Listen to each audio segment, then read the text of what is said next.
Hello everybody, આજની lunch થાળી બતાવી દઉં. આજે બ્રેકફાસ્ટમાં ચણા બનાવ્યા હતા સૂકા, અને અત્યારે એ ચણા ગ્રેવીવાળા બનાવ્યા છે. તો આપણે બધાથી પહેલાં ચણા પીરસી દઈએ.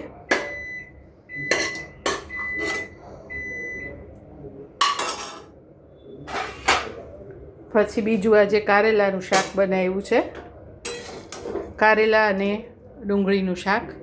તો આ શાક આવી કડાઈમાં બનાવવાથી તેલ થોડું સાઈડમાં રહી જાય છે. જમવામાં આપણે તેલ વગરનું શાક પીરસી શકીએ છીએ. કારેલા અને ડુંગળીનું શાક ભુજિયું શાક જ છે. આમાં પાણી કે ગોળનો ઉપયોગ નથી કરેલો. પછી સિઝનનો કેરીનો રસ, એના વગર તો ચાલે જ નહીં, એટલે રસ પીરસી લઈએ આપણે થાળીમાં. કેસર કેરીનો રસ છે.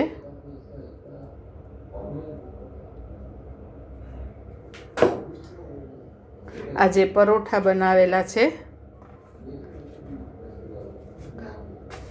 લચ્છા પરોઠા છે, અને ભાત છે. ભાત દાળ લગભગ દરરોજ હોય છે. આજે ચણા છે તો દાળની જગ્યાએ ચણા અને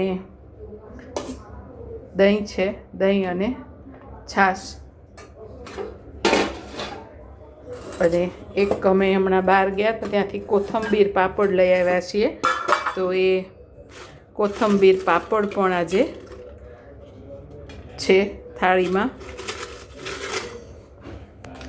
તો આ છે આજની લંચ થાળી. અમે લોકો સલાડ તો પહેલાં જ લઈ લીધું છે. તો આ આજની લંચ થાળી છે. Thank you for watching.